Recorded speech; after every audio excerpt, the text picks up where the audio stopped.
Yeah, good evening. We are out here in this neighborhood where you can see there still is an active investigation. In fact, authorities have completely blocked off this area surrounding this home as they investigate this abduction. You can see the law enforcement vehicles. They also have that mobile command unit. We know that this also is with multiple agencies that are part of this investigation. You have Avondale Police, the FBI, as well as AZ CART, which is the Arizona Child Abduction Response Team. And we have been out here as authorities have been canvassing this neighborhood. They are talking with people. They had canines out here earlier. They are doing whatever they can to try and find this little girl who was last seen when her parents put her to bed around 11:30 last night.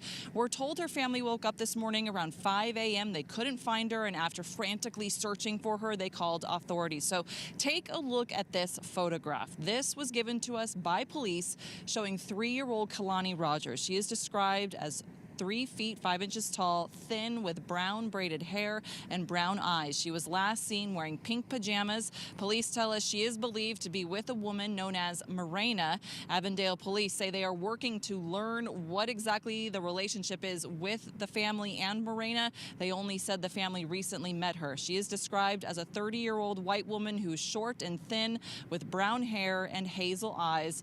And she was last seen wearing a white top and pink or purple pants. Avondale police saying this investigation is still very much active. Take a listen.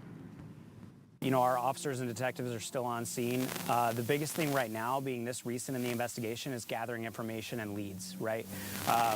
Trying to ascertain that exact nature of the relationship between Morena and the family, you know, and then also finding out information where were they last seen, where were they last at, trying to get a better description of Morena. As you know, right now, we know she is short in stature, right? We need to know more than that in order to find her, locate her, and be able to positively identify her.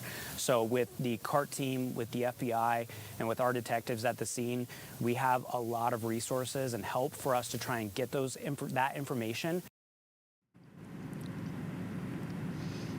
You know, I also have been out here today speaking with a couple of the neighbors in this neighborhood. They tell me they are devastated to hear about this child's abduction. And they also tell me that this neighborhood is filled with a lot of kids that are riding their bikes, they're riding, you know, different toys, things like that. They're all kind of out in the street playing, so they are shocked to hear about what happened. Of course, again, everyone hoping this little girl is found safe and sound. We will continue to follow this. Stay with 12 News for the latest. Reporting live, Jay Cunningham, 12 News.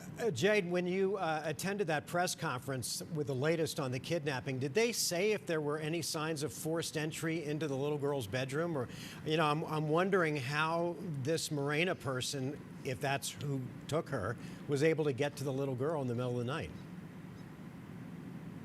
It's a valid question. It's a question that we also asked authorities during that press conference. At the time, the public information officer didn't have that information at that time, saying that it was still under active investigation, that they too are trying to figure out if there was any forced entry at all or not, or what exactly happened with this little girl and Morena. And again, they also are trying to figure out that relationship between Morena and this family. So a lot of unanswered questions, a lot of questions that police are looking at and trying to figure out at this time. And when they can release that information, they say they will do so.